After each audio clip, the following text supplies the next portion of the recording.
जा रही है इसमें, राज उसका खिलौना नहीं है, राज उसके साथ खेल कर छोड़ेगा नहीं, उन दोनों बच्चों का हम शादी करा देंगे। तो ये सिर्फ दोस्तों शादी का झांसा देकर दोनों बच्चों को बुलाए हैं गोरखपुर में।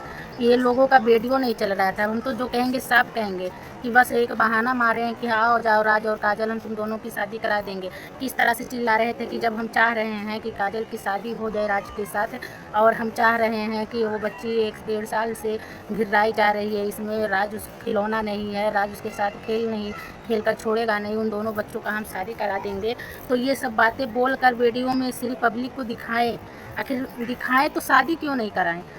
हम आप लोगों से कह रहे हैं दोस्तों, भैया भाभी का वीडियो नहीं चल रहा था, व्यूज नहीं भाग रहा था, ये दोनों बच्चों को बुलाएं और सबको बुलाएं, अपना व्यूज कमाएं, लेकिन बच्चों का शादी नहीं करा रहे हैं। बोली भाभी का लाडो के शादी के बाद हम शादी करवा देंगे, लाडो का शादी भी हो गया। भैया क्या कह रहे थे, लाडो की शादी से पहले ही करवा देंगे, ना पहले हुआ ना बाद में हुआ। दोनों बच्चे जाकर फंस गए गोरखपुर में। राज हमसे पूछा कि बुआ जाएं कि नहीं जाएं हम। राज हमसे आकर बोला दोस्तों कि बुआ पापा मम्मी बुला रहे हैं, शादी करवाने के लिए कह रहे हैं और हम जाएंगे, वहाँ पर हम दोनों की शादी होगी। पापा भी बोल रहे हैं, मम्मी भी बोल रही है, वो दोनों कह रहे हैं करवाने के लिए, तो हम जाएंगे। हमारे दिल में डर था दोस्तों, हम राज से ये बात बोलें कि बेटा मत जाओ, हमें विश्वास नहीं तुम्हारे मम्मी पापा इतने जल्दी मान जाएंगे शादी के लिए। ये बात सुनकर तो दोस्तों पहले हम पूरा शॉक हो गई थी कि भैया भाभी इतना जल्दी मान कैसे गए दोनों बच्चों की शादी के लिए। लेकिन माने कहाँ थे, ये दोनों गए थे, अकेले गए थे, वीडियो वगैरह बन नहीं रहा था ना, वीडियो बना नहीं पा रहे थे, कोई कहानी नहीं था वहाँ पर जाने के बाद। वहाँ उनकी भतीजी की शादी थी, इसलिए वो दोनों तो सोचे कि नहीं कुछ तो ऐसे ही बहाना करके हम बुलाएं उन दोनों को, और यही बहाना करके बुलाएं दोस्तों, दोनों बच्चों को यही बहाना करके बुलाएं कि राज और काजल आ जाएंगे तो शादी हो जाएगी। और ये भी जान रहे थे कि पूनम आने नहीं देगी अकेले राज और काजल को, और पूनम में यहाँ पर कुछ न कुछ बखेड़ा खड़ा करेगी, इसलिए बोले कि तुम दोनों चोरी से चुप्पे से चले हो, कोई नहीं जान पाएगा। लेकिन राज हमसे आकर पूछा, सबसे बड़ी मूर्खता हमारी है, हमारी गलती है, हम उसको रोकें, लेकिन वो कहा कि बुला रहे हैं बुआ जाने दो। मूर्खता हमारी यह दोस्तों कि हम जाने दिए। साथ में क्या किए, हम नहीं गए, हम अपनी बहन मंजू को भेजें, हम कहें कि मंजू जाओ काजल के साथ रहना, काजल जहाँ रहेगी उसके साथ रहना, अगर काजल को भगा रहे हैं तो उसके साथ भाग जाना, काजल को घर से निकाल रहे हैं उसके साथ निकल जाना, अगर बंद कर रहे हैं रूम में तो उसके साथ बंद हो जाना। सब कुछ उसको समझा कर भेजे थे, लेकिन वो भी वहाँ पर गई चुप्पे पड़ी रह गई। काजल है कहाँ, सबसे बड़ी बात तो ये काजल है कहाँ। पूरे शादी में पूरे वीडियो में काजल कहीं नहीं दिखी दोस्तों कि काजल दिख जाए। शादी हल्दी बीत गया, जयमाल भी हो गया, अगुवानी भी हो गया, सिंदूरदान भी हो गया, लाडो विदा भी हो गई, पूरे शादी में काजल दिखी ही नहीं। आखिर काजल गई तो गई कहाँ गई, हमको ये जवाब चाहिए। भैया भाभी से ये जवाब हमको लेना है, और आप लोगों से भी लेना है जो कहते हैं कि पूनम जैसी बुआ सास किसी को ना मिले। हम उनसे पूछ रहे हैं कि काजल हमारी है कहाँ, चाहे जो रहे, चाहे बंगाली रहे, चाहे तो नहीं रहे, चाहे जादू करती रहे, कुछ भी करे, काजल है तो है कहाँ। उस बच्ची के ऊपर उस बच्ची को हमको चाहिए, बस हम जो कहेंगे हम आप लोगों से बस यही कहेंगे। भैया भाभी का वीडियो नहीं बन पा रहा था, और ये जान रहे थे कि राज और काजल आएंगे तो पूनम जरूर किसी न किसी को भेजेगी, और उसके साथ खुशी वो रंजना को भी तैयार करी। हम मंजू को तैयार किए तो रंजना तैयार हो गई। खुशी आकाश और राज और काजल जाने लगे तो आकाश को जाते हुए देखकर खुशी तैयार हो गई। हम यही देख रहे हैं दोस्तों कि वहाँ पर पिंकी भी है, खुशी भी है, आकाश भी है, मंजू, रंजना, भाभी, भैया सब कोई दिख रहा है, लेकिन काजल क्यों नहीं दिख रही है। हम यही इस वीडियो में हम बस एक ही बात हम पूछेंगे आप लोगों से, काजल पूरा शादी ख़त्म होने से लेकर विदाई तक काजल क्यों नहीं दिखी।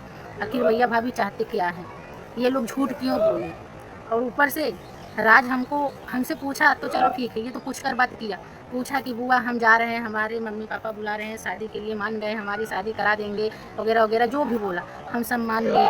हमारी मूर्खता थी, हम उसको भेज दिए, हम कहे ठीक है बाबू जाओ, गाड़ी बुक हुआ, उसके बाद सामान वामान लदा फना गया। हमको ज़रा से भी नहीं अंदाज़ा था कि सरिता भाभी अपने भतीजी के शादी का शॉपिंग कर रही हैं, सरिता भाभी अपनी भतीजी की शादी करवा रही हैं, सरिता भाभी अपनी भतीजी की शादी में गई हैं। ये ज़रा सा भी अंदाज़ा नहीं था दोस्तों कि हमें ज़रा से भी भनक लगे। वो तो राज और काजल के जाने के बाद पता चला कि वहाँ उनके भतीजी लाडो की शादी है।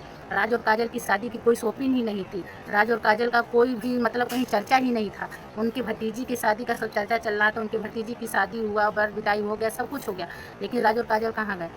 काम करने वाली नहीं मिल रही थी, काजल को बुला लिए काम करवाएं।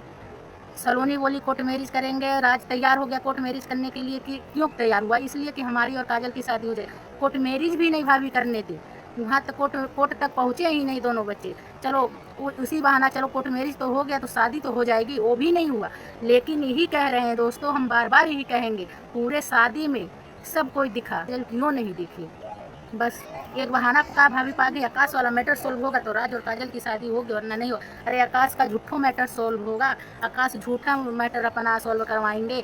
जब कोई बात रहे तब ना आकाश मैटर सोल्व होगा, आकाश का और काजल का। अगर काजल इतनी गिरी हुई लड़की रहती, उसको एक से बढ़कर एक लड़का दिखाया गया, वो इतने 1.5-2 साल से राज के पीछे अपनी ज़िंदगी बर्बाद नहीं करती, किसी और के साथ चली जाती, कहीं और घर बसा लेती, कहीं और शादी कर लेती।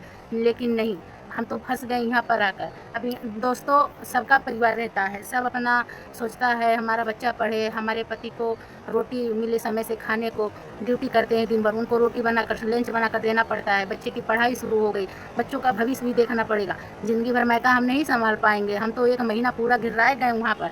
जैसे शादी की तैयारी हुई ऐसे कुछ ना कुछ कांड होता गया। पहले नंबर में कि पुलिस केस कर दिए, दूसरे नंबर में उसको ही किडनैप करवा दिए, तीसरे नंबर में राज का तबीयत खराब हुआ, काजल का तबीयत खराब हुआ, अनेकों प्रॉब्लम में आती गई। इसी वजह से हम शादी नहीं करवा पाए। लास्ट में क्या हुआ कि भैया भाभी फ़ोन करें, मम्मी को भी बतिया लिए, सबसे राज से बतियाएँ, काजल से भी बतियाएँ, सबसे बतियाएँ, लेकिन हमसे बात नहीं हुआ था।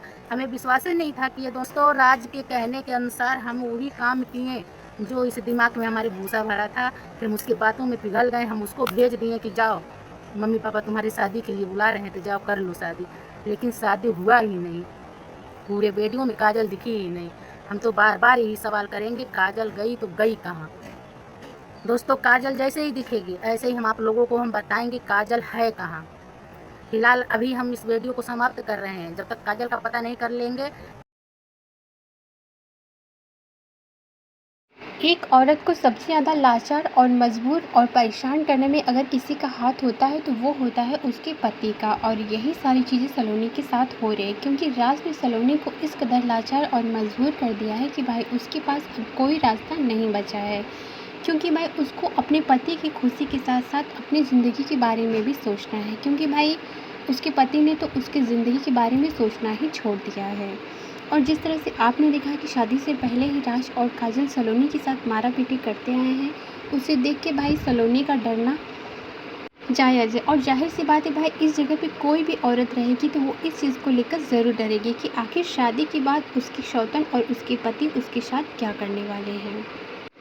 और इन सारी चीज़ों में अगर सही चीज़ों को देखा जाए और सही अंदाज़ा लगाया जाए तो यहाँ पे साफ गलती सरिता मैडम और उनके हस्बैंड की आ रही है, क्योंकि भाई एक घर का गार्जियन होने के नाते उनका ये फ़र्ज़ बनता है कि बिगड़े हुए बच्चे को सही रास्ते पे लाएं। और इतना ही नहीं भाई, इस चीज़ की शुरुआत ही सरिता मैडम के हस्बैंड ने करी थी, और वो लोग खुद ही चाहते हैं कि राज की ज़िंदगी में काजल आए, इसलिए वो काजल के जाने के बाद वापस से सलोनी की ज़िंदगी में काजल को लेके आए और अब ऑडियंस की नज़र में अच्छे बनने का नाटक करते हुए ये खेल पे खेल खेलते जा रहे हैं। सही मायनों में कहा जाए तो यहाँ पे सिर्फ और सिर्फ सलोनी को दबाया जा रहा है, लेकिन भाई कब तक सलोनी को ये लोग दबाते रहेंगे। और जिस तरह से काजल एक भूत पे टोना टोटका का नाटक कर रही है घर में आके, और कहीं नहीं बल्कि इसने अपना प्रमाण दे दिया है कि वो इस तरह की चीज़ों को करती है और लोगों पे इस चीज़ को हावी भी किया है। उसके बावजूद भी सरिता मैडम और उनके हस्बैंड चाहते हैं कि काजल उनके घर की बहू बनी, तो भाई इस हिसाब से इन लोगों को अपने कर्मों की सज़ा खुद ही मिल जाएगी, क्योंकि काजल जैसे ही घर की बहू बन के आएगी भाई इनके परिवार का सत्यानाश होना तो तय है, इसमें कोई भी दो राय नहीं है, क्योंकि जो पहले से हो रही है वो चीज़ें ज़रूर होंगी।